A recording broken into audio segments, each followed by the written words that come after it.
জয় যীশু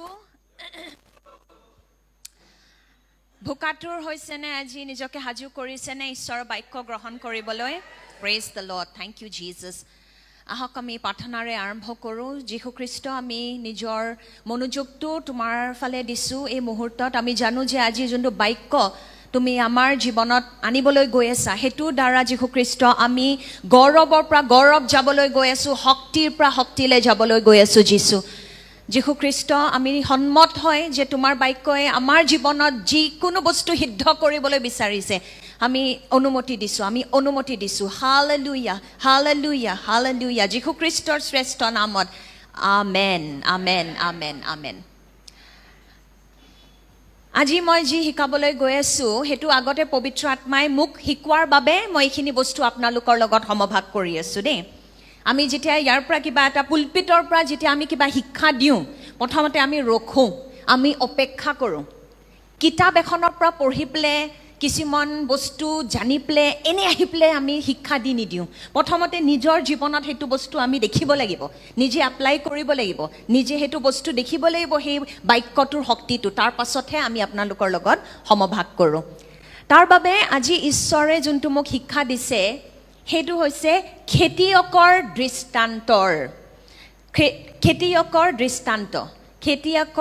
দৃষ্টান্ত the parable of the sower আমাৰ নতুন জন্ম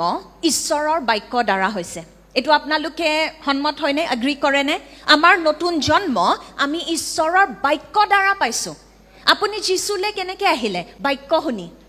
হয়নে বাক্য শুনি আমি সবে বাক্য শুনিয়ালে আহিছোঁ আমি ইয়াত কোনো এনেকৈ নাই যে কোনোবাই আপোনাক ধমকি দি আনিছে বা কোনোবাই ক'লে মই চাউল কিনি দিম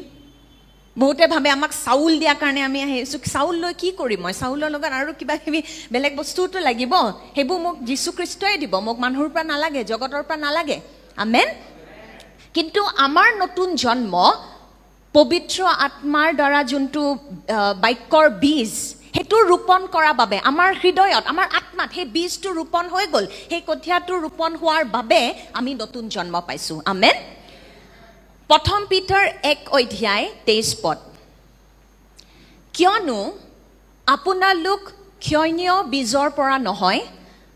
অক্ষয় বীজৰ পৰা ঈশ্বৰৰ জীৱনময় আৰু চিৰকাল স্থায়ী যি বাক্য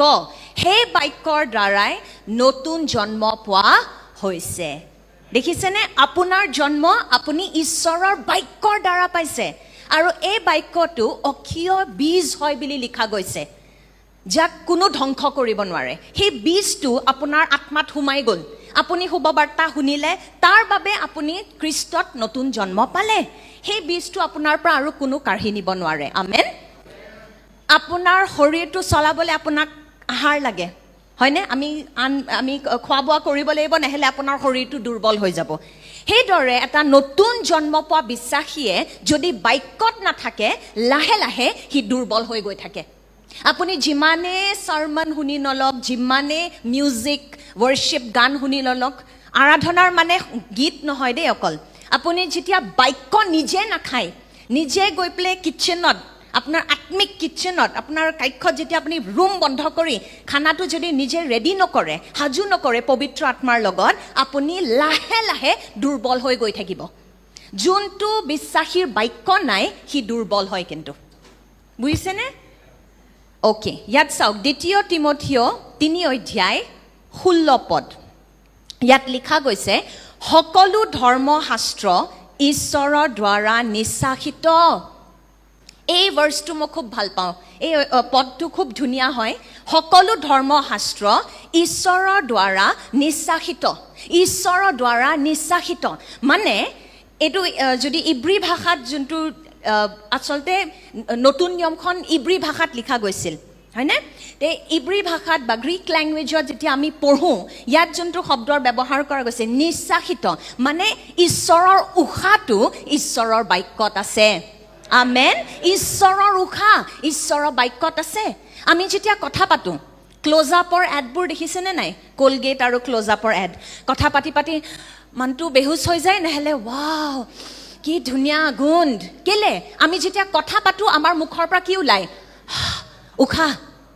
আৰু এয়া হৈছে ঈশ্বৰৰ বাক্য মানে মই যেতিয়া এইখন খুলি পঢ়ো মই কি লৈ আছো ঈশ্বৰৰ উশাহটো আমেন বুজিছেনে আমি যেতিয়া ঈশ্বৰে আমাৰ সৃষ্টি কৰিছিলে আপুনি যদি আদি পুস্তকত পঢ়ে আমাৰ ভিতৰত ঈশ্বৰে কি দিছিলে প্ৰথমতে আমাক মাটিৰে বনোৱা গৈছিল তাৰ পিছত আমাৰ ভিতৰত ঈশ্বৰে কি দিলে নিজৰ উশাহটো হে একে উশাহটো আপুনি বাক্যত পায় আপুনি যেতিয়া বাক্য পঢ়ে আপোনাৰ শৰীৰত আপোনাৰ মনত আপুনি সবল হৈ গৈ থাকে আপুনি নতুনতাৰ ফালে চলি গৈ থাকে যিসকলে বাক্যত আছে আৰু মই বিশ্বাস কৰোঁ এই গীৰ্জাটো এই মণ্ডলীৰ মানুহখিনি বাক্যত থাকে সেইকাৰণে আপোনাৰ চকুবোৰ ঝিলিকি আছে আপোনাৰ কলিগবোৰ আপোনাৰ সহকৰ্মীবোৰ এনেকৈ হৈ গৈছে ধনৰ মায়াই তেওঁলোকক কোনফালে লৈ গৈছে তাহাঁতি নিজে নাজানে দিহা হেৰাই পেলাইছে কিন্তু আপোনালোকক চাওক অফিচো যায় যেতিয়া প্ৰেইজ দ্য লৰ্ড যীশুৰ কাৰণে গীৰ্জাটো আহোঁ প্ৰেইজ দ্য লৰ্ড যদি কিটচেনতো খানা বনাব লাগে জয় যীশু কেলে আপুনি বাক্যত থাকে তাৰ বাবে আপোনাৰ আত্মাত আপোনাৰ শৰীৰত আপোনাৰ প্ৰাণত আপুনি সবল হৈছে আমেন সেইকাৰণে এইটো মনত ৰাখিব সকলো ধৰ্মশাস্ত্ৰ মোৰ লগত পঢ়কচোন সকলো ধৰ্মশাস্ত্ৰ ঈশ্বৰৰ দ্বাৰা নিশ্বাসিত আমেন আৰু আপুনি যদি বিশ্বাসত বাঢ়িব বিচাৰিছে ইয়াত কোন কোন আছে যোনে বিশ্বাসত বাঢ়িব বিচাৰিছে মই বিচাৰো ভাই হয়নে ইয়াৰ একমাত্ৰ উপায় হৈছে ৰোমিয়া 10 অধ্যায় 17 পদত ইয়াত লিখা গৈছে এতেকে শ্ৰৱণৰ দ্বাৰাই বিশ্বাস আৰু খ্ৰীষ্টৰ বাক্যৰ দ্বাৰাহে শ্ৰৱণ আহে মানে আপুনি যদি বিশ্বাসত বাঢ়িবলৈ বিচাৰিছে আপুনি বাক্য শুনি শুনিয়ে আগবাঢ়িব পাৰে আপুনি বাক্য পঢ়িলে কি হয় আপুনি ঈশ্বৰৰ মাতটো শুনিবলৈ আপুনি নিজকে সাজু কৰে আৰু যেতিয়া ঈশ্বৰৰ মাতটো শুনা পায় আপোনাৰ বিশ্বাসৰ বৃদ্ধি হয় আমেন মোৰ দেউতা যেতিয়া হস্পিটেলত আছিলে মোৰ হয় বাহিৰা পৰিস্থিতিবোৰ বেয়া হ'ব পাৰে কিন্তু এটা বস্তু মোৰ ভিতৰত আছিলে সেইটো হৈছিলে বাক্যৰ বীজ কঠিয়াটো মোৰ ভিতৰত আছিলে ঈশ্বৰে মোক প্ৰতিশ্ৰুতি দিছে যে মোৰ পিতৃ চলৰ পৰা পল হৈ যাব মোৰ সেই বিশ্বাসটো আছিলে মই শুনিলোতো নিজৰ সময় ঈশ্বৰৰ লগত মই যেতিয়া বাক্যৰ লগত বহু পিতৃয়ে মোক দেখালে মোৰ ভিতৰত সেই প্ৰতিশ্ৰুতিটো সোমাই গ'ল এতিয়া বাহিৰা পৰিস্থিতি যিয়েই যি নহওক মই জানো মোৰ পিতৃক মৃত্যুৱে পৰাস্ত কৰিব নোৱাৰে আমেন আপোনাৰ হৃদয়খন আপোনাৰ মনটো আপুনি বাক্যৰে ভৰি দিব লাগিব বাক্যৰে পূৰ্ণ হ'ব লাগিব আপুনি আমেন এইটো অপশ্যন নাই কিন্তু আপুনি এনেকৈ নহয় যে আজি পঢ়িব মন নাই আজি ক'বলৈ মন নাই শয়তানে কেতিয়াও ব্ৰেক নলয় জানেনে নাই শয়তানে কেতিয়াও ব্ৰেক নলয় আপুনি ৰাতিপুৱা উঠাৰ পৰাই সি আপোনাৰ মাথা খোৱা আৰম্ভ কৰে আপোনাৰ মনটো সি বিভ্ৰান্ত কৰিবলৈ চেষ্টা কৰে হয়নে নহয় ৰাতিপুৱা উঠাৰ লগে লগে মোৰতো ৰাতিপুৱাৰ সময়খিনি এইখিনি মানে আত্মিক যুদ্ধৰ সময় বহুত কিবা কিবি কথা আহে সেইকাৰণে মই কি কৰোঁ একদম গীতমালা 23 অধ্যায় তাৰপিছত অন্য ভাষাত মই প্ৰাৰ্থনা কৰা আৰম্ভ কৰোঁ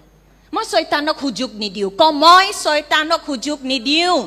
মই শয়তানক সুযোগ নিদিওঁ আমেন তে বিশ্বাসত বাঢ়া একমাত্ৰ উপায় হৈছে বাক্যত থকা হেতুৰ কোনো অপশ্যন নাই কোনো সাবষ্টিটিউট নাই তাৰ পৰিৱৰ্তে আপুনি কিবা বেলেগ কৰিম আমুক শুনিম ইউটিউবত যাম নিজে বাক্য পঢ়ক নিজে বাক্যত থাকক আমেন আৰু আপুনি যদি জীৱনত ফলৱন্ত হ'ব বিচাৰিছে ইয়াত কোন কোন আছে যোন জীৱনত ফলৱন্ত হ'বলৈ বিচাৰিছে প্ৰেইজ গড আৰু আমি অকল নিজৰ স্বাৰ্থৰ কাৰণে নহয় কিন্তু আমাৰ পৰিয়ালৰ কাৰণে আমাৰ কমিউনিটিৰ কাৰণে আমাৰ দেশৰ কাৰণে আমি সফল হোৱাটো আমি বিচাৰিব লাগে হয়নে নহ'লে আমি সেলফিশ হয় স্বাৰ্থপৰ বুলি কয় হয়নে আমি স্বাৰ্থপৰ হয় যদি আপুনি সফল হ'বলৈ নিবিচাৰে তে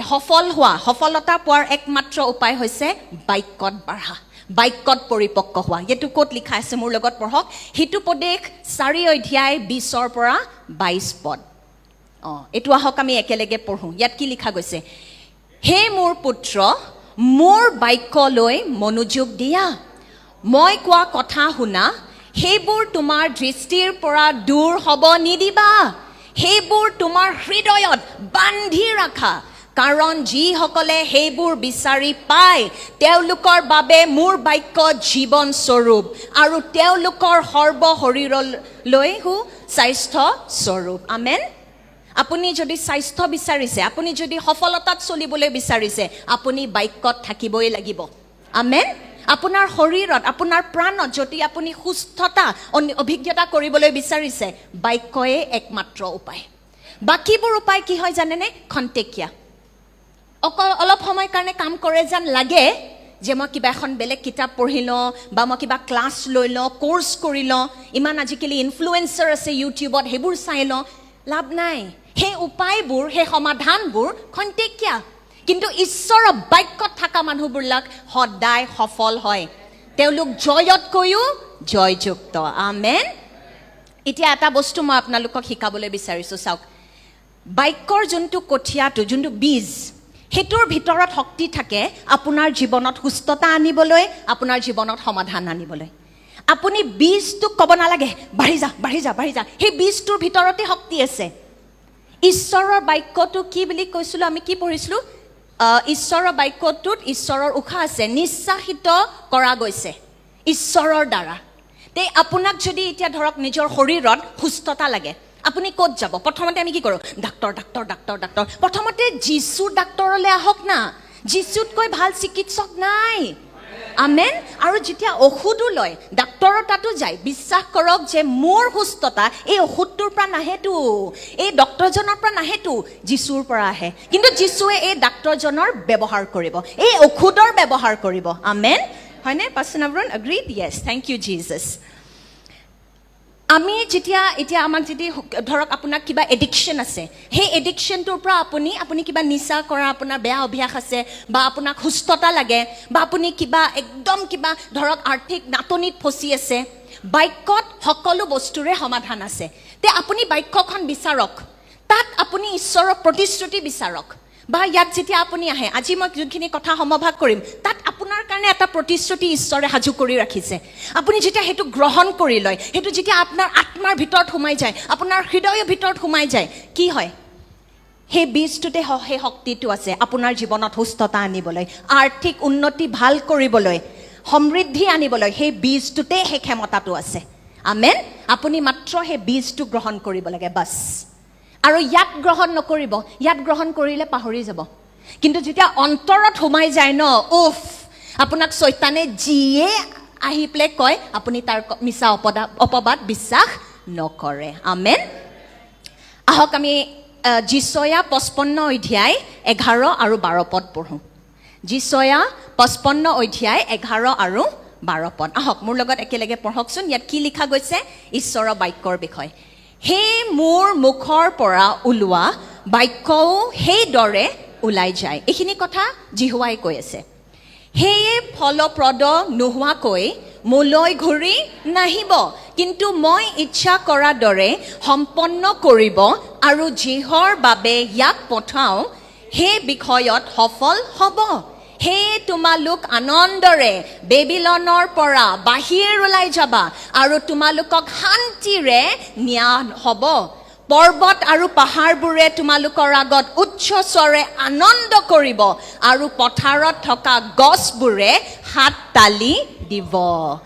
আমেন প্ৰেইজ দ্য লৰ্ড ঈশ্বৰে যেতিয়া আপোনাক বাক্য দিলে আৰু আপুনি যেতিয়া গ্ৰহণ কৰিলে ঈশ্বৰে নিজৰ কমিটমেণ্টটো ঈশ্বৰে দিয়া প্ৰতিশ্ৰুতিটো ঈশ্বৰে কেতিয়াও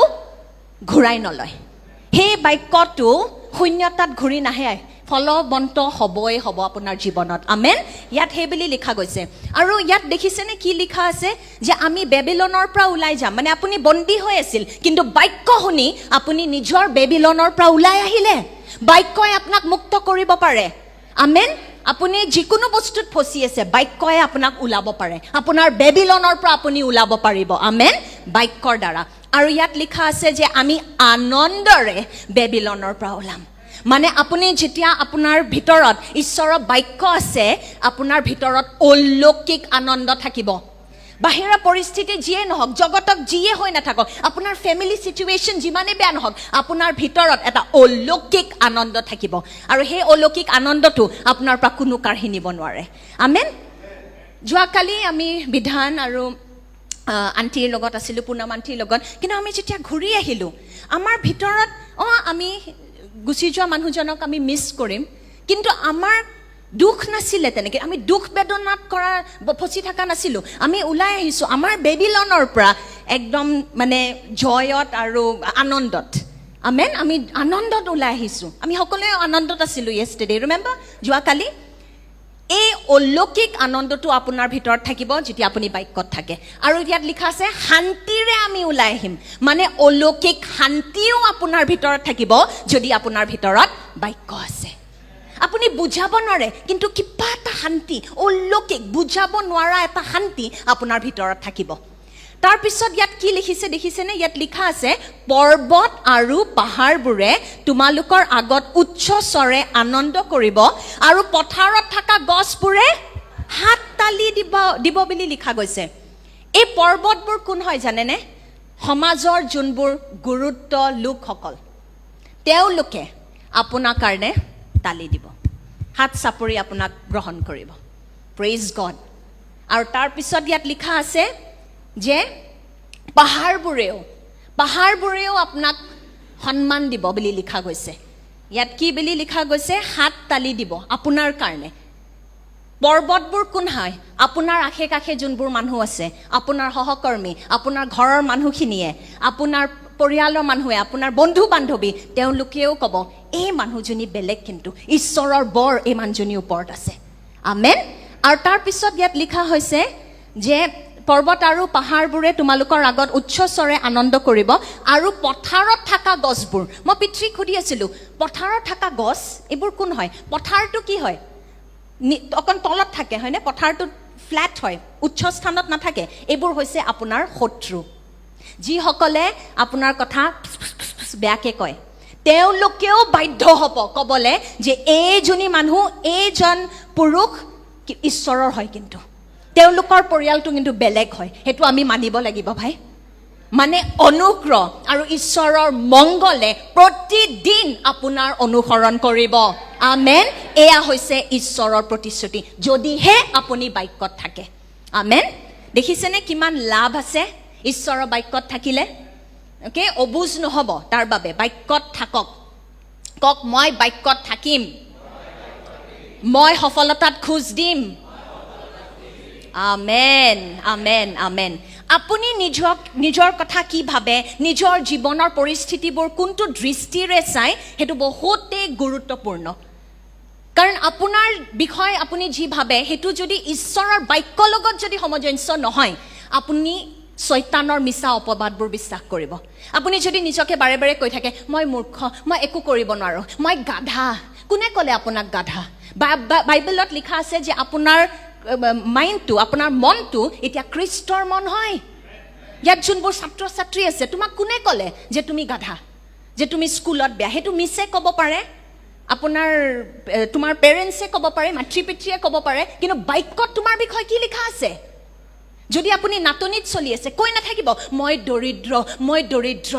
যীশু দৰিদ্ৰ হ'ল যাতে আপুনি দৰিদ্ৰ হ'ব নালাগে বুলি লিখা আছে আপুনি যেন সমৃদ্ধিত খোজ দিব পাৰে তাৰ বাবে যীশু দৰিদ্ৰতাত আহিলে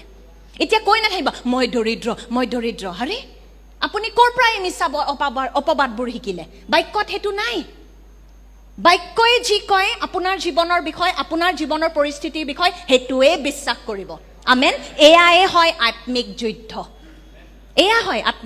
স্পিৰিচুৱেল ৱাৰফেয়াৰ বুলি আমি যে কওঁ এইটোৱে হয় আমেন কিন্তু আজি চাওক ইমান মানুহে ইয়াত আপোনালোক আছে বাক্য শুনি আছে কিন্তু চবে ঈশ্বৰৰ বাক্যৰ প্ৰতি একে প্ৰতিক্ৰিয়া নেদেখুৱায় কিছুমানে ইয়াত বহি পেলাই ভাবিব আমাৰ গীৰ্জাত নহয় কিন্তু হয় সাধাৰণতে যে বহি পেলাই ভাবি থাকিব আজি এইটোহে পিন্ধিলে কি পিন্ধি আহিছে বা নতুন চেণ্ডেল সেইবোৰ বা এতিয়া ধৰক বহি ভাবি আছে গিজাৰটো অন দিলোঁ নে নাই গৈ পেলাই কি খানা বনাম আজি বা কি খানা বনাইছে আকৌ ৰাজমাহ দিছে নেকি মই ৰাতিপুৱা ভাবি আছিলোঁ মই ৰাজমাৰ কথাটো বাৰু কিন্তু বাক্যৰ শুনা সময়তে কেলে আমাৰ টোপনি আহে মোক কওক আজি মই আপোনাক দেখুৱাম কেলে শয়তানে নিবিচাৰে যে বাক্যৰ বীজটো আপোনাৰ হৃদয়ৰ ভিতৰত সোমাই যাওক কাৰণে এতিয়া চাওক মোক শয়তানে আহি যিমানে ক'বলৈ চেষ্টা কৰে যে যীশুৱে আৰু মানুহক সুস্থ নকৰে সেইবোৰ বিশ্বাস নকৰিবি এক্সকিউজ মি হা মোৰ জীৱনত মই দেখিছোঁ মৰাৰ পৰা মানুহ উঠি আহিছে মোৰ নিজৰ পিতৃক ঈশ্বৰে উঠাইছে বাক্য মোৰ ভিতৰত আছে হেতু মোক এতিয়া হি টুপি পিন্ধাব নোৱাৰে মোক হি মিছা কথা কৈ মোক হি বিভ্ৰান্ত কৰিব নোৱাৰে কেলে বাক্যৰ যোনটো কঠিয়া হেতু মোৰ ভিতৰত সোমাই গ'ল মোৰ আত্মাৰ ভিতৰত সোমাই গ'ল আমেন কিন্তু যদি সেই বাক্যটো আপোনাৰ ইয়াত থাকি যায় লাহেকে কি হ'ব আৰু বেলেগ বস্তু থাকে আপোনাৰ মাইণ্ডত আপোনাৰ মনত তে লাহে লাহে আপুনি সেই বাক্যৰ কথাটো পাহৰি যাব আৰু শয়তানে আপোনাক বিভ্ৰান্ত কৰিব পাৰে তাৰ বাবে আমি এই খেতিয়কৰ দৃষ্টান্তটো শিকা বহুত দৰকাৰ একে শিক্ষাটো আজি বহুতে শুনি আছে কিছুমানে ইয়েস লিখি আছে প্ৰেজ দ্য লৰ্ড মুকু লাগে ভুকাটোৰ হৈ আছে মই অসমীয়া বুজি নাপাব পাৰো তথাপি লিখিম ইয়াত কিছুমান আছে যোনে অসমীয়া নাজানে কিন্তু ভুকাটোৰ হৈ পেলাই আজি বাক্য গ্ৰহণ কৰিবলৈ আহিছে আমেন আৰু কিছুমান আছে যোনে আকৌ একেখিনি কথা তে কি হ'ব ঈশ্বৰৰ যোনবোৰ ঈশ্বৰৰ কৃপা প্ৰতিটো দিন নতুন বুলি লিখা গৈছে মই বাইবেলখন যিমান বাৰে নপঢ়ো সদায় নতুন হৈ গৈ থাকে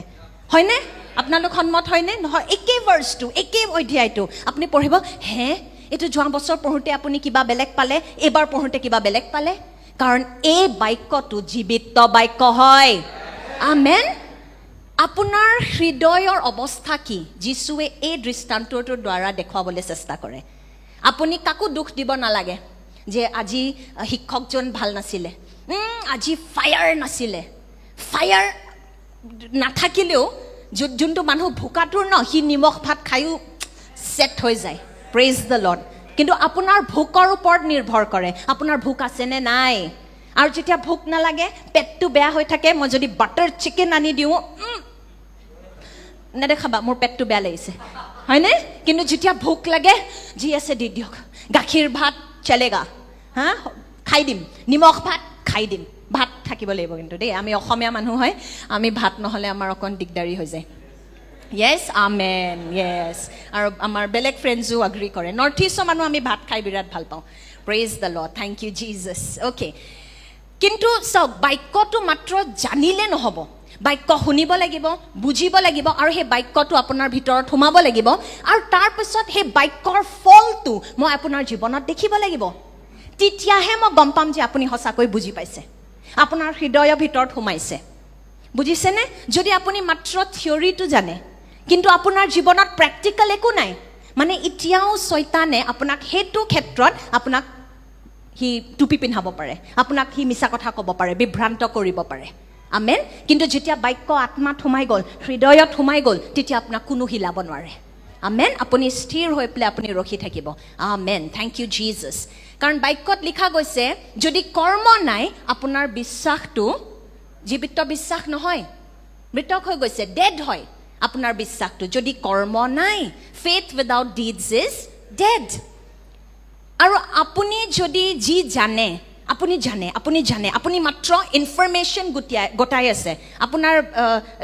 ভাবধাৰাটো হলনি হোৱা নাই তাৰ বাবে কিন্তু আপোনাৰ কথাখিনি আপুনি জানে আপোনাৰ জীৱন ধাৰাও হলনি হোৱা নাই তে কি হ'ব জানেনে আপুনি সেই গছজোপাৰ নিচিনা হৈ যাব যাৰ বহুত পাত আছে ফল এটাও নাই কিন্তু ঈশ্বৰে কি বুলি কৈছিলে এজন বিশ্বাসীক আমি কেনেকৈ চিনি পাম তেওঁৰ জীৱনৰ ফলেৰে পাতৰ কথা কোৱা নাই তো ঈশ্বৰে কিন্তু আপোনাৰ যদি খালি ইনফৰমেশন আছে আপুনি সব জানে বাইবেল আপুনি এনেকে ভাৰ্স কৈ দিব পাৰে কিন্তু ফল এটাও নাই জন 3 সে for God so loved the world আপুনি কৈ দিব পাৰে হা একদম মই বাবলা সব জানে আপুনি বাহ কিন্তু জীৱনত আপোনাৰ এটাও ফল নাই আপোনাৰ ভিতৰত কি সোমাই যাব যে অহংকাৰ তাৰ বাবে বাক্যটো মাত্ৰ জানিলে নহব তাৰ ফলটো মানুহে দেখা পাব লাগিব আমেন নহলে আপুনি অহংকাৰত আহি যাব আপুনি অহংকাৰী হৈ যাব এৰো নাভাবিব যে এতিয়া খ্ৰীষ্টত আহাৰ পিছত নিজে আপোনাৰ হৃদয়খন কোমল হৈ যাব কেতিয়াও নহয় কাম লাগে এটো চাওক এটো কি হয় এটো আসল নে নকলি হয় এই পটটো আসল ইয়াৰ মাটিখিনি আহি চাবচোন ইয়াত আমাৰ গাৰ্ডেনাৰ কোন হয় বাৰু আমাৰ মালি অকমান চাবা দে ইয়াত কি হৈছে এইখিনি মাটিখিনি কোমল হৈ থাকিব লাগে ইয়াত কোনোবাই গাৰ্ডেনিং কৰে নে বা খেতিবাৰী কোনোবাই কৰে ইয়াত কোনো নাই আচ্ছা আছে ইয়েস অফ কোৰ্স ইয়েস ইমান জন মানুহ আছে ইয়াত আপোনালোকে যোনে গাৰ্ডেনিং কৰে মাটিখিনি কোমল হৈ থকাটো দৰকাৰ হয়নে নহ'লে লাহে লাহে আচ্ছা যোনে গাৰ্ডেনিং নকৰে অকণমান কিবাটো জানা হা মইতো বাৰু মই বহুতেই বেয়া মই প্লাণ্টছবোৰ কিনি আনো আৰু তাৰপিছত মই মাৰাত উস্তাদ যোনটো প্লাণ্ট মৰিব নোৱাৰে মই তাক মাৰিব পাৰোঁ সেইটো মোৰ স্পেচিয়েলিটি সেইটো কিন্তু মাটিখিনি কোমল হোৱাটো বহুত দৰকাৰ লাহে লাহে কি হ'ব আপুনি পানী দিলেও সেই পানীখিনি সোমালেও বস্তুটো মানে পানীখিনি সোমাবলৈও মানে অকণমান সময় লাগে যদি মাটিখিনি কোমল হৈ থকা নাই বিশ্বাসীসকলেও যদি আপুনি নিজৰ হৃদয় মাটিখিনি কোমল কৰি নাৰাখে মই যিমানে পাৱাৰফুল বাক্য ইয়াৰ পৰা সমভাগ নকৰোঁ যীশু খ্ৰীষ্টই ধৰক আপোনাৰ ৰুমত আহি গ'ল আপোনাৰ ভিতৰত কোনো চেঞ্জ নাহে কেলে আপোনাৰ মাটিখিনি কোমল হৈ থকা নাই তাৰ বাবে আমি কষ্ট কৰিব লাগিব শ্ৰম কৰিব লাগিব বাক্যটো নিজৰ ভিতৰত সোমাবলৈ এতিয়া আপুনি ক'ব পাৰে মই কি কৰোঁ কেনেকৈ কি হ'ব এতিয়া চাওক এই বিল্ডিংটোৰ ধৰক ওপৰত টেৰেছ এটা আছে বুজক শুনক ভালকৈ শুনক ইয়াত যদি এটা টেৰেছ এটা আছে আমাৰ আছে বাৰু কিন্তু ইয়াৰ ওপৰত আৰু এটা ফ্ল'ৰ আছে ন সেই টেৰেছখিনিত ধৰক এতিয়া যদি মই পানী ঢালি দিওঁ টেৰেছত অলপ সময় কাৰণে একো নহয় এই বেৰাবোৰ এনেকেই থাকিব শুকান হৈ থাকিব কিন্তু ধৰক সেই টেৰেছখিনিত যদি পানীখিনি এমাহৰলৈকে থাকে 2 মাহৰলৈকে থাকে 3 মাহৰলৈকে থাকে লাহে লাহে কি হ'ব এই বেৰাবোৰ চব ভিজি যাব বাক্য আপুনি যেতিয়া পঢ়ে প্ৰথমতে একো বুজা নাই ইয়াতে আছে আকৌ পঢ়ে আকৌ ইয়াতে আছে আকৌ পঢ়ে ইয়াতে আছে লাহে লাহে কি হ'ব এদিন না এদিন উচিত সময়ত সোমাই যাব আপোনাৰ হৃদয়ত আমেন তে সেইটো নক'ব সেইকাৰণে আপুনি ভাগৰি নাযাব বাক্য পঢ়ি পেলাই যে এতিয়া পঢ়িলোঁ একো বুজি নাপালোঁ আৰু নপঢ়োঁ আৰু সময় দিয়ক বুজিছেনে লাহে লাহে নিজৰ আপোনাৰ হৃদয়খন তিতিবলৈ দিয়ক সেই জীৱনময় পানীৰে আমেন বুজিছে আৰু এইটো কেতিয়াও নাভাবিব যে ঈশ্বৰে কিছুমান বিশেষ মানুহক প্ৰকাশিত কৰে মই সদায় কওঁ ঈশ্বৰৰ নাতি নাই ঈশ্বৰৰ পুত্ৰ পুত্ৰীহে আছে আমেন তে সেইটো নাভাবিব যে মই অকল পাষ্টৰে পঢ়িলে হৈ যাব বাক্য মই নপঢ়িলেও হ'ব বুজিছেনে বা এল্ডাৰে কৰি আছেতো এইবোৰ যি শ্ৰম কৰিব লাগে বাক্যত তাহাঁতি কৰি আছে মইতো ফুল টাইম নহয়তো মইতো তাত হেৰি মই কেলে পঢ়িম আপুনি অবুজ যদি আপুনি তেনেকৈ ভাবে ঈশ্বৰে আপোনাক ৰেডি কৰিব পাৰে সবল কৰিব পাৰে আপোনাক সাজু কৰিব পাৰে আপোনাক ঈশ্বৰে বাছনি কৰাৰ বাবে আপুনি বিশেষ হৈ যায় আপোনাৰ বাছনি ঈশ্বৰে এইভাবে নকৰে যে আপুনি বিশেষ বুজিছেনে এটা ডিফাৰেন্স আছে এটা পাৰ্থক্য আছে নাভাবিব যে পাষ্টৰ নবৰুণ হয় ন তাৰ বাবে তেখেত বিশেষ হয় ন সেইকাৰণে তেখেতে বাইবেল বুজি পায় মইতো গাধা মইতো অবুজ ঈশ্বৰেতো মোৰ বাছনি কৰা নাই সেনেকৈ কেতিয়াও নাভাবিব ঈশ্বৰে আপোনাৰ বাছনি কৰিছে তাৰ বাবে আপুনি বিশেষ আৰু যোনেও বাক্য শিকি যাব পাৰে আৰু নিজৰ জীৱনত এইটো বাক্যটো এপ্লাই কৰিব পাৰে সেই মানুহজনৰ ঈশ্বৰে ব্যৱহাৰ কৰিব সেই মানুহজনৰ জীৱনত আপুনি ফল দেখা পাবই হ'ব পাৰে আপুনি স্কুলত যোৱা নাই আপুনি পঢ়া শুনা কৰা নাই বা আপোনাৰ একদম PhD ডিগ্ৰী আছে আপুনি যোনে নহওক বাক্যয়ে আপোনাৰ মাজত পাৰ্থক্য নকৰে আপুনি যদি ভোকাতুৰ হৈ বাক্যলৈ আহে ঈশ্বৰে আপোনাৰ ব্যৱহাৰ কৰিব আমেন মাৰ্ক 4:13 মোৰ লগত পঢ়ক ইয়াত লিখা গৈছে যিশুৱে এই দৃষ্টান্তটোৰ বিষয়ে কি কৈছে আমি কিহৰ কথা পাতি আছো কোনটো দৃষ্টান্তৰ বিষয়ে কথা পাতি আছো খেতিয়কৰ দৃষ্টান্তৰ বিষয়ে ইয়েছ ইয়াত কি লিখিছে চাওকচোন যিশুৱে ক'লে পাছত তেওঁ ক'লে তোমালোকে এই দৃষ্টান্তটো বুজা নাইনে তেনেহ'লে সকলো দৃষ্টান্ত কেনেকৈ বুজিবা মানে যিশুৱে কি ক'লে যে এই দৃষ্টান্তটো সবচে গুৰুত্বপূৰ্ণ যদি এই দৃষ্টান্তটো বুজি নোপোৱা এই প্যাৰেবলটো যদি বুজি নোপোৱা তুমি আৰু কোনো প্যাৰেবল বুজি নোপোৱা আৰু কোনো দৃষ্টান্ত বুজি নোপোৱা মানে আমি এই দৃষ্টান্তটো বুজি পোৱাটো বহুতেই দৰকাৰী আমেন যিসকল দেৰিকৈ আহিছে আমি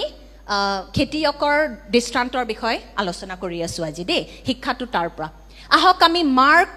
4:1-9 পঢ়োঁ আজি বহুত বাইবেল হ'বলৈ গৈ আছে বাইবেল ৰিডিং হ'বলৈ গৈ আছে তাৰ বাবে নিজকে সাজু কৰক দেই মই শিক্ষক হয় তে মই বাইবেল শিকাওঁ মই প্ৰচাৰ কৰিব পাৰোঁ কিন্তু মই বাইবেল শিকোৱাটো বেছি মই হেতুত মোক ঈশ্বৰে অভিষিক্ত কৰিছে সেইকাৰণে মোৰ লগত ভাল ছাত্ৰ ছাত্ৰীৰ নিচিনা আহক বাক্য পঢ়ক ওকে প্ৰেইজ গড হালেলুয়া আহক পঢ়ক মোৰ লগত তাৰ পাছত যিশুৱে সাগৰৰ তীৰত গৈ পুনৰ উপদেশ দিবলৈ ধৰিলে তেতিয়া অধিক লোক তেওঁৰ ওচৰত গোট খোৱাত তেওঁ সাগৰলৈ গৈ এখন নাৱত উঠি বহিল আৰু লোকসকল সাগৰৰ পাৰতে ৰৈ থাকিল তেতিয়া তেওঁ দৃষ্টান্তৰে তেওঁলোকক অনেক উপদেশ দিলে আৰু উপদেশ দিওঁতে তেওঁলোকক ক'লে শুনক নিজৰ ওচৰ চুবুৰীয়াক কওক শুনক ওকে পঢ়ক শুনক এজন খেতিয়ক কঠীয়া সিঁচিবলৈ গ'ল তেওঁ হিঁচোতে কিছুমান কঠীয়া আলিবাটৰ কাষত পৰিল তাতে চৰাইবোৰে আহি সেইবোৰ খুটি খালে কিছুমান কঠীয়া অলপ মাটি থকা হিলনিত পৰিল তাতে মাটি ডাঠ নোহোৱাৰ বাবে সোনকালে গজিল কিন্তু যেতিয়া সূৰ্য উদয় হ'ল আৰু তাপ লাগিল তেতিয়া শিপা নোহোৱা বাবে সেইবোৰ শুকাই গ'ল কিছুমান কঠীয়া কাইটনিত পৰিল তাতে কাইটিয়া বনবোৰ বাঢ়ি উঠি সেইবোৰক হেঁচি ধৰিলে আৰু সেইবোৰত একো ফল নধৰিলে আন কিছুমান কঠীয়া ভাল মাটিত পৰিলে আৰু গজালি মেলি বাঢ়ি উঠিল তাতে ফল উৎপন্ন হ'ল সেই কঠীয়াবোৰৰ কিছুমানে 1.5 কুৰি 3 কুৰি আৰু 100 গুণলৈকে ফল উৎপন্ন কৰিলে তেওঁ ক'লে যাৰ শুনিবলৈ কাণ আছে তেওঁ শুনক নিজৰ ওচৰীয়া চুবুৰীয়াক কওক যাৰ শুনিবলৈ কাণ আছে তেওঁ শুনক আমেন ইয়েছ ইয়াত যোনজন খেতিয়ক হয় কোন হয় পবিত্ৰ আত্মা খেতিয়ক কোন হয় পবিত্ৰ আত্মা কঠীয়াটো কি হয় ঈশ্বৰৰ বাক্য বুজিছেনে এই দৃষ্টান্তটো বুজা দৰকাৰ দেই এইটো বুজি নাপালে যীশুৱে কৈছে একো বুজি নোপোৱা আৰু তে বীজটো কি হৈছে কঠীয়াটো হৈছে ঈশ্বৰৰ বাক্য আৰু খেতিয়ক হৈছে পবিত্ৰ আত্মা এতিয়া যোনটো কঠীয়া হয় যোনটো সিড হয় বীজ হয় হেতু নিখুঁত হয় হেতুত কোনো প্ৰবলেম নাই হেকাৰণে নকব যে এটো ভাল নাছিলে হেতু ভাল নাছিলে আজি টেম্পাৰেচাৰ বেছি আছিল আজি ফায়াৰ পাৱাৰ নাছিল হেবোৰ নকব নালাগে কিন্তু দৰকাৰী বস্তু কি হয় গুৰুত্বপূৰ্ণ কি হয় যোনজন মানুহে বাক্য শুনি আছে তেখেতৰ হৃদয়ৰ অৱস্থা কি যীশুৱে 4টা প্ৰকাৰৰ হৃদয়ৰ বিষয় আমাক শিকায় 4 প্ৰকাৰৰ মাটি আমি সোনকালে এই গীতা মাটিৰ বিষয় আমি শিকিবলৈ গৈ আছো আমি আপোনাৰ ভিতৰত আপুনি এটো শুনি প্লে এনেকে নকব যে মই ভাল মাটি এই ভিক্টৰ হিটু কাইটিয়া বন ই ভাল নহয় কাইটিয়া মাটি হি আপুনি বেলেকৰ কথা ভাবা বন্ধ কৰক আপুনি নিজৰ কথা ভাবক বুজিছেনে আৰু কি এনেকে নহয় যে সদায় আপোনাৰ হৃদয়খন কঠোৰে হৈ থাকিব কেতিয়াবা আপোনাৰ মনটো কোমলো হয় আমি সদায় কোমল কৰি ৰাখিব পাৰে কিন্তু কেতিয়াবা হে কাইটবোৰ ওলাই যায় যে আৰু কেতিয়াবা হিলবোৰ ওলাই যায় যে সবৰে হয় দে সবৰে হয় Agreed? সন্মত নে আপোনালোক? Yes, হয়। Okay, ইয়াত চাওক ইয়াত কি লিখা আছে। মাৰ্ক 10 অধ্যায় 10 আৰু 11 পদ। আপোনালোক কিমান স্পেশাল, কিমান বিশেষ ইয়াত যীশুৱে আপোনালোকক এটা বস্তু যেটা ৰহস্য আপোনাক দেখুৱাই আছে চাওক। তাৰ পাছত যীশু নিৰ্জন ঠাইত থকা সময়ত তেওঁৰ সংগীসকলে সেই 12 জন শিষ্যৰ সৈতে গৈ সেই দৃষ্টান্ত কেইটাৰ বিষয়ে তেওঁক সুধিলে। তেতিয়া তেওঁলোকক ক'লে এটো যীশুৱে আজি আপোনালোকক কৈ আছে ঈশ্বৰৰ ৰাজ্যৰ নিগুৰ তত্ত্ব তোমালোকক দিয়া হৈছে কিন্তু যিসকল লোক বাহিৰত আছে তেওঁলোকৰ আগত সকলো কথা দৃষ্টান্তৰে কোৱা হৈছে আমেন চাওক আপুনি কিমান বিশেষ আপুনি কিমান স্পেশাল তাৰ বাবে আজি আপুনি মণ্ডলীত আছে কাৰণ আপুনি জানে যীশুৰ ওচৰতে জীৱনৰ বাক্য আছে জীৱনৰ কথাখিনি ইয়াতে আছে কিন্তু জগতৰ মানুহে নাজানে সেইকাৰণে ৰবিবাৰ হৈ আছে এতিয়ালৈকে গমে পোৱা নাই যে যি বিচাৰি আছে যিকোনো বস্তু আমাক লাগে যীশুত আছে খ্ৰীষ্টত আমি পাম আমেন আৰু ইয়াত লিখা গৈছে ঈশ্বৰৰ ৰাজ্যৰ নিগুৰ তত্ত্ব তোমালোকক দিয়া হৈছে আমেন আপুনি ইমান বিশেষ ইমান স্পেশাল জগতৰ মানুহে গম নাপায় কিন্তু আমি জানো যীশুৰ ৰাজ্যখনৰ বিষয়ে আমি জানো আমেন এতিয়া যীশুৱে নিজে বাক্যৰ দ্বাৰা বুজাই নিজৰ এই দৃষ্টান্তটো যোনটো সমভাগ কৰিলে তাৰ অৰ্থটো কি আছিল যীশুৱে আমাক বুজায় মাৰ্ক 4 অধ্যায় 14 পৰা 20 পদ 14 পৰা 20 পদ আহক মোৰ লগত একেলগে পঢ়ক 1 2 3 হে খেতিয়কে বাক্য হিছে য'ত বাক্য হিচা হয় সেই আলিবাটৰ কাষত থকা এনেকুৱা লোক এওঁলোকে বাক্য শুনি উঠাৰ লগে লগে শয়তানে আহি তেওঁলোকৰ পৰা হিচা বাক্য কাঢ়ি নিয়ে সেইদৰে শিলনিত হিচা এওঁলোক এনেকুৱা লোক তেওঁলোকে বাক্য শুনাৰ লগে লগে আনন্দৰে গ্ৰহণ কৰে কিন্তু তেওঁলোকৰ শিপা নথকাত অলপ দিন মাথোন থাকে পাছত বাক্যৰ কাৰণে ক্লেশ বা তাৰণা হোৱা মাত্ৰকে তেওঁলোকে বিঘিনি পায় আৰু আনবোৰ কাইটনিত হিচা এওঁলোকে বাক্যৰ শুনাৰ পাছত সংসাৰৰ চিন্তা ধনৰ মায়া আৰু আন আন বিষয়ৰ লোভ সোমায় বাক্য হেঁচি ধৰে তাতে সেই বাক্য বিফল নহয় আৰু ভাল মাটিত হিচা এওঁলোক এনেকুৱা লোক তেওঁলোকে বাক্য শুনি গ্ৰহণ কৰে আৰু 30, 60 আৰু 100 গুণকৈ ফল উৎপন্ন কৰে আমেন কক মই ভাল মাটি আমেন আমেন আমেন ঈশ্বৰে আজি এইখিনি কথা আপোনালোকক শিকাই দিছে যেন আপোনালোকে ঈশ্বৰৰ শুধৰণি গ্ৰহণ কৰি গৌৰৱৰ পৰা গৌৰৱ আৰু শক্তিৰ পৰা শক্তিলৈ যাব পাৰে আমেন নিজৰ হৃদয় কোমল কৰক প্ৰথম যোনটো মাটি আমি সোনকালে এই মাটিখিনিৰ কথা আমি পাতিবলৈ বিচাৰিছোঁ আচ্ছা প্ৰথমতে ককঠীয়াটো কি হয় বাক্য বীজটো কি হয় বাক্য ঈশ্বৰৰ বাক্য সেইটো নিখুঁত হয় সেইটোত খুঁত বিচাৰি নাথাকিব সেইটো নিখুঁত হয় আৰু খেতিয়ক কোন হয় পবিত্ৰ আত্মা কিন্তু এই দৃষ্টান্তটো কাৰ বিষয় হয় আমাৰ বিষয় হয় আমাৰ অন্তৰৰ মাটিখিনি আমাৰ হৃদয়ৰ মাটিখিনিৰ অৱস্থা কি হয় আমি চাবলৈ গৈ আছোঁ প্ৰথম মাটিখিনি হৈছে আলি বাটৰ কাষত থকা মাটি আলি বাটৰ কাষত থকা মাটি মানে কঠোৰ হৃদয় হাৰ্ড হাৰ্ট ইংৰাজীত ক'ব গ'লে হাৰ্ড হাৰ্ট কঠোৰ হৃদয় মাৰ্ক 4:15 পদত যীশুৱে কৈছিলে য'ত বাক্য হিচা হয় সেই আলি বাটৰ কাষত থকা এওঁলোক এনেকুৱা লোক এওঁলোকে বাক্য শুনি উঠাৰ লগে লগে শয়তানে আহি তেওঁলোকৰ পৰা হিচা বাক্য কাঢ়ি নিয়ে এই ৱৰ্ডটো বহুত দৰকাৰী কাঢ়ি নিয়ে শয়তানে এনেকৈ নীলাঞ্জনা মই বাক্যটো লৈ যাওঁ নেকি এইটো আজি শুনিলা ন তুমি প্ৰচাৰ কৰা শুনি মই লৈ যাওঁ নেকি সেনেকৈ নাহে কাঢ়ি নিয়ে কাৰণে সি জানে যদি এই বিশ্বাসীটোৱে বাক্য বুজি পাই গ'ল হৃদয়ত সোমাই গ'ল এই বিশ্বাসীটোক আৰু মই পৰাস্ত কৰিব নোৱাৰোঁ সেইকাৰণে সি প্ৰথমতে কি আমাৰ বিৰুদ্ধে সি কেনেকৈ আহে নাভাবিব যে শয়তানে আপোনাৰ গাড়ীখন বিচাৰিছে বা আপোনাৰ সেই চাকৰিটো বিচাৰিছে আপোনাৰ টকা পইচাখিনি বিচাৰিছে নহয় শয়তানৰ আক্ৰমণ কেনেকৈ আহিব সি ক'ত আক্ৰমণ কৰে বাক্যৰ কঠীয়া সেইটো সি নিবিচাৰে যে আপোনাৰ ভিতৰত সোমাব লাগে সেইকাৰণে আজি প্ৰেজ গড সব একদম হাৰ পাই আছে থেংক ইউ জিজাছ কাৰণে আপোনালোক অবুজ নহয় আপোনালোকে বুজি পাই গৈছে বাক্যটো খাব লাগিব ভাই বাক্যৰ বীজটো মোৰ ভিতৰত সোমাব লাগিব ভাই এতিয়া আলি বাটৰ মাটিখিনি কাষত থকা মাটিবোৰ এইখিনি কোনবোৰ মানুহ হয় কঠোৰ হৃদয় এই কঠোৰতাটো কেনেকৈ আহে জানেনে চাওক আপোনাৰ মোবাইলত আমাৰ ইণ্টাৰনেটত ইনফৰমেশ্যন সকলো যি উৰা বাতৰি যিকোনো বস্তু বাতৰি এনেকৈ আহি যায় কিছুমান বস্তু আপোনাৰ কাৰণে দৰকাৰীও নহয় এইটো জায়গাত কি হৈ আছে সেইটো জায়গাত কি হৈ আছে আপোনাৰ নিজৰ ঘৰত যে গাখীৰ উতলি পৰি গ'ল আপুনি গম নাপায় যে বা কিমান দিন সেই কাপোৰবোৰ বাহিৰত মেলি থৈছে আনিবলৈ এটা মানুহ নাই কিন্তু ইউক্ৰেইনত কি হৈ গ'ল আপুনি চব জানে বা তাৰপিছত দিল্লীত কি হৈ আছে আপুনি জানে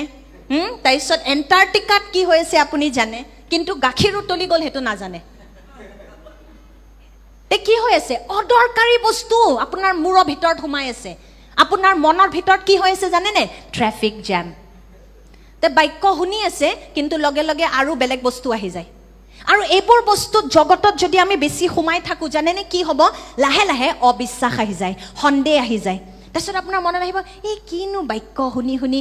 প্ৰেক্টিকেল নহয় বস্তুটো প্ৰেক্টিকেল হ'ব লাগে লেটছ বি প্ৰেক্টিকেল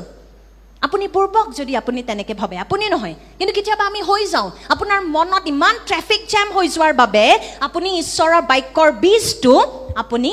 ভিতৰত গ্ৰহণ কৰিব নোৱাৰে চাওক শয়তানে কোনবোৰ বীজ খাব পাৰে ইয়াত চৰাইটোৱে কোনটো বীজ খাব পাৰিলে যোনটো বীজ এনে কাষত আলি বাটৰৰ কাষত পৰি আছে এতিয়া মই যদি আপোনাক কওঁ আপুনি নিজৰ জীৱনত চাব যদি মই আপোনাক কওঁ যীশু খ্ৰীষ্টই আপোনাক পৰিত্ৰাণ দিব পাৰে আপুনি সেইটো গ্ৰহণ কৰিলে য়েছ তে আপুনি এটা বস্তু জানে মই নতুন জীৱন পালোঁ হেতু আপোনাক কোনো হিলাব নোৱাৰে কিন্তু যদি মই আপোনাক এতিয়া সুস্থতাৰ কথা শিকাই আছো আৰু আপুনি বস্তুটো গ্ৰহণ কৰা নাই এনে শুনি আছে আমেন কৈ থৈ দিলে কিন্তু আসলতে আমেনটো ভিতৰৰ পৰা আহা নাই তে সেই বীজবোৰ সুস্থতাৰ বীজবোৰ ওপৰত পৰি আছে চৰাইটো আহি প্লে খাই দিলে তে আপুনি সেই এৰিয়াটোত সেই ক্ষেত্ৰটোত আপুনি সদায় বন্দী হৈ থাকিব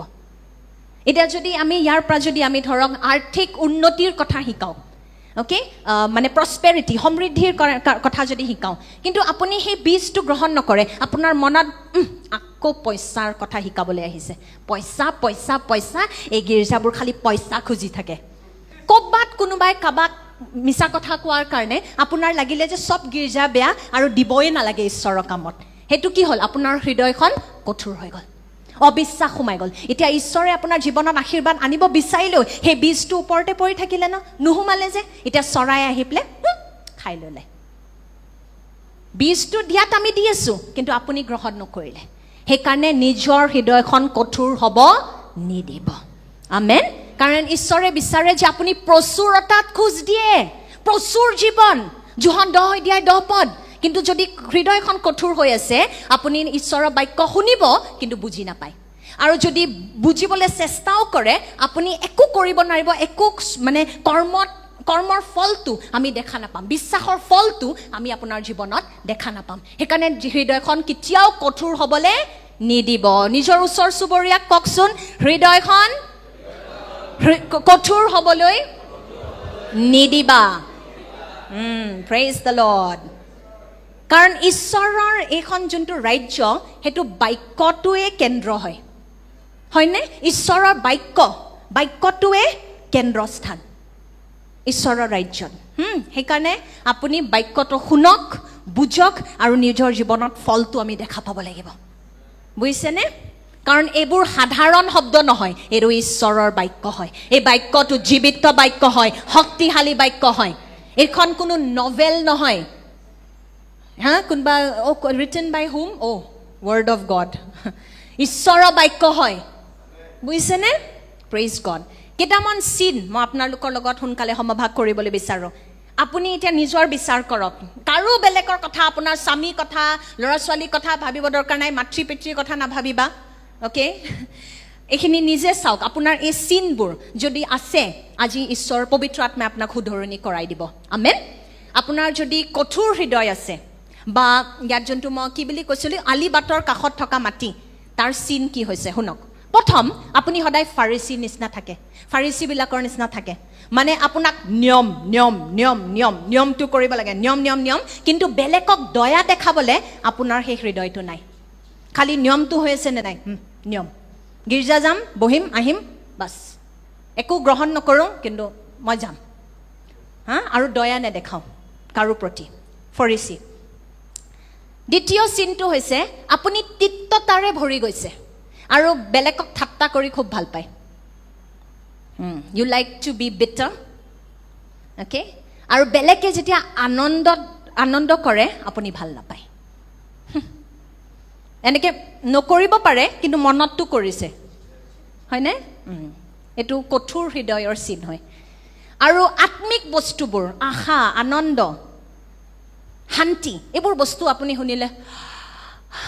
কি আনন্দ কি শান্তি কি কৈ আছে কঠোৰ হৃদয় আৰু পুতুককৈ বেলেগৰ বিচাৰ কৰিবলৈ তৃতীয় চিনটো হৈছে বেলেগৰ বিচাৰ কৰাত আপুনি নাম্বাৰ 1 আমি নাম্বাৰ 1 আৰু সদায় এটোৱে ভাবে মই কাৰেক্ট মই ৰাইট বেলেগ সব ৰং মই যি কৈছো হেতুৱে সঁচা কথা হয় বাকি সববোৰ মিছা কঠোৰ হৃদয় চতুৰ্থ পইণ্টটো হৈছে যে আপুনি বহুত আত্মিক কথাৰ বিষয় শুনি থাকে কিন্তু আপুনি সেই ননষ্টিক পেনটোৰ নিচিনা হয় ননষ্টিক তাৱাখন দেখিছে ননষ্টিক তাৱাত একো বস্তু লাগি নধৰে আপোনাৰ হৃদয়খনো ননষ্টিক হৈ গৈছে যিমানে বাক্য সমভাগ নকৰো এনেকে ননষ্টিক কে পৰি যায় খুদৰণিবোৰ লাগি নধৰে হৃদয়ত কে স্লিপ কৰি যায় স্লিপ খাই যায় তাৰ পিছত হৈছে আপুনি বাক্য পঢ়াৰ লগে লগে পাহৰি গ'ল ন কি পঢ়িছিলে কিছুমান মানুহ মণ্ডলীত আহে আৰু ভাবে মণ্ডলী গৈ থাকিলে মই ভাল খ্ৰীষ্টান বনি যাম নহয় যেনেকে মেকডনাল্ডছত কালি মই এইটো কৈছিলো মেকডনাল্ডছ গৈ আপুনি বাৰ্গাৰ হৈ নাযায় তেনেকে নাভাবিব যে মই চাৰ্চত গৈ থাকিলে কঠোৰ হৃদয় এটা লৈ মই ভাল খ্ৰীষ্টান বনি যাম বা সফল খ্ৰীষ্টান হ'ম কেতিয়াও নহয় সেইকাৰণে আপুনি দেখিব কিছুমান সব মানে একদম মানে তিক্ততাত চলা মানুহবোৰ বহুত দুখৰ কথা কিন্তু আমি সেইবোৰ চাৰ্চতে পাওঁ বেলেগৰ বিচাৰ এইটো চাৰ্চত নহয় দেই praise the Lord thank you Jesus আমি কেতিয়াও তেনেকে নহওঁ thank you Lord thank you Jesus কিন্তু সেইটো হয় বেলেগৰ বিচাৰ কৰি ভাল পাওঁ বেলেগক আমি শুধৰাই দিম কিন্তু নিজকে যদি আপোনাক কোনোবাই কয় ৱাও আপোনাৰ ৰূপ বেলেগ হৈ যায় এই বাইবেল শুনে মনত নাথাকে আৰু তাৰপিছত তেওঁলোকে মাইকী ৱৰ্ড কৈছিলে এইটো পুতৌ মানে চেল্ফ পিটি পুতৌ কৰি ভাল পায় নিজৰ বিষয় আপোনাৰ পুতৌ আছে নিজৰ বিষয় মোৰ লগতে এইটো হ'ল মোক কোনোৱে নুসুধিলে মোক কোনোৱে নাচায় মই পিটি পুতৌ কৰি আপুনি ভাল পায় নিজৰ বিষয় আপুনি ইংৰাজীত খুব ভাল শুনি পিটি পাৰ্টি দি ভাল পায় আৰু সবকে দেখিছানে আহা বহা মই মোৰ লগত কি হ'ল মই শুনাই আছোঁ তোমাক তাৰপিছত আপুনি আৰম্ভ হৈ যায় আপোনাৰ নিজৰ ওপৰত আপুনি নিজৰ কথা কৈ আপুনি কান্দি দিয়ে আমি সবে কৰিছোঁ সেয়া প্লিজ হয়নে এয়া হৈছে কঠোৰ হৃদয় বেলেগক ক্ষমা কৰিবলৈ আপুনি দিগদাৰি পায় কঠিন পায় এইটো আৰু এটা চিন হয় বেলেগক ক্ষমা কৰিবলৈ কঠিন পায় আৰু তাৰপিছত আপোনাৰ নিজৰ কিছুমান ভাৱধাৰা আছে আপুনি সেইবোৰ সলনি নকৰে মই এনেকেই ভাবোঁ মই এনেকেই কৰিছোঁ মই এনেকেই ডাঙৰ হৈছোঁ আমাক এনেকেই শিকাইছে ঈশ্বৰৰ বাক্যৰ বীজ পঢ়িলেও আপুনি এইবোৰ কি হয় এইবোৰ আজিকালি এইবোৰ নতুন ওলাইছে এইবোৰ কেতিয়াও মই বাক্যত এইবোৰ আমি শুনা নাই দেই এইবোৰ কথা যদি আমাৰ মুখৰ পৰা ওলাই মানে আমাৰ হৃদয়খন কঠোৰ হৈ গৈছে আৰু অৱশেষত আৰু এটা চিন হৈছে তেওঁলোকে বহুত আপত্তি কৰি ভাল পায় কিন্তু সমাধান দিয়াৰ সময়ত তেওঁলোক নাই নে আজি এইটো ভাল হোৱা নাই আজি সেইটো ভাল হোৱা নাই আজি এইটো ঠিক নাছিলে আজি সেইটো আপুনি সমাধান বনক না যদি আজি সাউণ্ডটো ভাল লগা নাই কালি আহি যাওক আপুনি নিজে বহি পেলাই সাউণ্ড বুথত শিকাই দিয়ক কেনেকৈ কৰিব লাগে য'ত আপুনি দেখিছে কিবা অভাৱ হৈছে ন ঈশ্বৰে আপোনাক তাতে মাতি আছে সেৱা কৰিবলৈ বুজিছেনে চাৰ্চ অ'কে কমপ্লেইন নকৰিব আপোনাৰ ওচৰ চুবুৰীয়াক কওক আপত্তি নকৰিবা অ'কে আৰু কঠোৰ হৃদয় আৰু কেনেকৈ হ'ব পাৰে জানেনে সোনকালে এইটো কৈ লওক আপুনি ধৰক আপোনাৰ কিছুমান আঘাত আছে অতীতৰ পৰা যোনবোৰ পবিত্ৰ আত্মাক আপুনি অনুমতি দিয়া নাই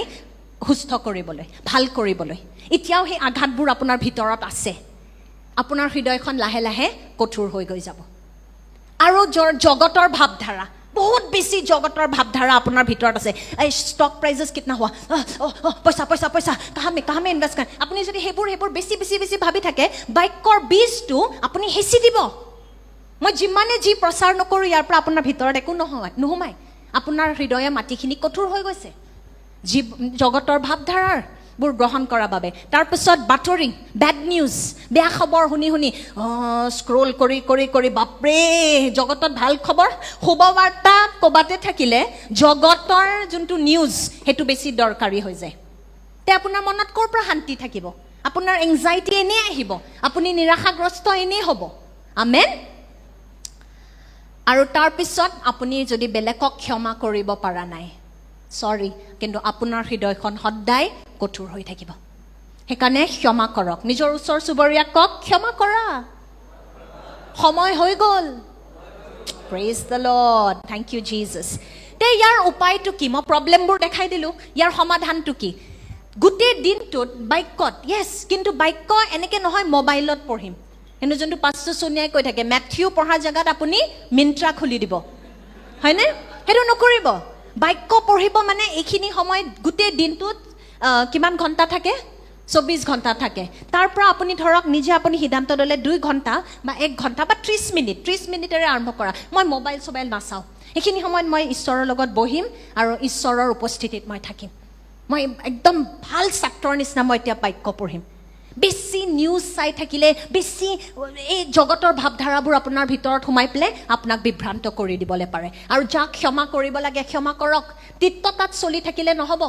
নিজৰ হৃদয়খন কোমল কৰিবলৈ শিকক আৰু সবচে দৰকাৰী বস্তু যোনটো আপুনি কৰিব পাৰে পবিত্ৰ আত্মাক নিজৰ হৃদয়ৰ ভিতৰত আহ্বান জনাওক কওক যে পবিত্ৰ আত্মা মোৰ জীৱনৰ মোৰ হৃদয়ৰ মাটিখিনি কোমল কৰি দিয়া আমেন কোমল কৰি দিয়া পবিত্ৰ আত্মাৰ লগত সদায় কথা পাতি থাকিব আৰু বাক্যৰ পানীয়ে আপোনাৰ হৃদয় মাটিখিনি তেতিয়াই থব আমেন Amen. Thank you, Jesus.